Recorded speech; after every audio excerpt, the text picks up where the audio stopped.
আরে গায়ে দেওয়া লাগবে না গরমের মধ্যে। যারা চাদর পাইছেন আমি কাগজটা, হ্যাঁ কাগজটা শুধু জাস্ট খুলতে বলছি, আর কম্বল চাদরটা হাতে রাখতে বলছি। আর কম্বল যাদের আছে ওটা প্যাকেটেই থাকুক, এত বড় জিনিস সেটা হয়তো এলোপাতাড়ি হবে।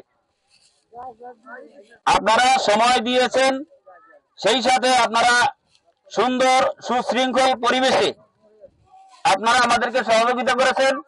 ইনশাআল্লাহ নাসিহা ফাউন্ডেশন আপনাদের সাথে থাকবে, নাসিহা ফাউন্ডেশন আপনাদেরকে নিয়ে কাজ করবে দেশের কল্যাণে, জনস্বার্থে। নাসিহা ফাউন্ডেশন সর্বক্ষণ আপনাদের পাশে থাকবে ইনশাআল্লাহ। আমি এই এলাকায় এসে আসলে অত্যন্ত আনন্দিত, কারণ আপনাদের এলাকার মানুষ মোটামুটি অনেক নম্র ভদ্র বোঝা গেছে। আপনাদের পরিবেশেই বোঝা যাচ্ছে যে আপনারা অনেকটাই শান্ত শৃঙ্খল।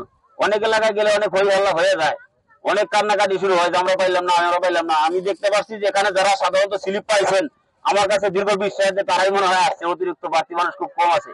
2-4 জন যদি মিস্টেক হয়ে থাকে সেটা আমরা পরে বিবেচনা করবো ইনশাআল্লাহ। আগামীতে এই নাসিহা ফাউন্ডেশন আপনাদেরকে নিয়ে কাজ করুক, আপনারা চান তো ইনশাআল্লাহ? আল্লাহ কবুল করুক সবাইকে, বলে আমিন।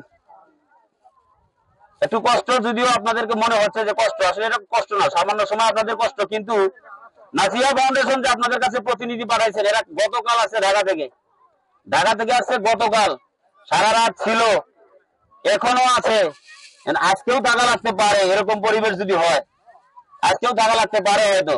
তাহলে আপনারা সামান্য সময় কষ্ট করতেছেন, মনে করতেছেন যে না জানি কত কষ্ট হলো। না, এই কষ্টই কষ্ট না, এরা দীর্ঘদিন থেকে কষ্ট করে আসতেছে। এই শুধু মানুষের বাড়ি পর্যন্ত পৌঁছায়া দিয়ে আসার জন্য লক্ষ্যে একটা পরিবারের হাতে জামা উঠাইয়া দিতে অনেক সময় শ্রম লাগে।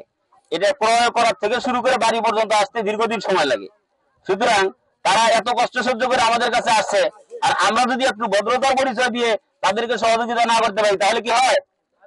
এরপর থেকে যে কোনো প্রকল্পে আসুক না কেন, আমরা সুশৃঙ্খলার পরিচয় দিব, ভদ্রতার পরিচয় দিব।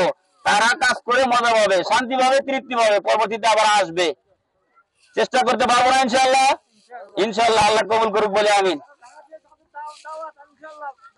যারা ঢাকা থেকে এসে তাদের দাওয়াত, চাচা নিয়ে মন বড় অনেক, আল্লাহ কবুল করুক। আসলে সময় নাই রে বাবা, দেরি করা সম্ভব হবে না, চলে যাওয়া লাগবে, আরো কাজ আছে। মাদ্রাসার ছাত্র আছে না, ছাত্ররা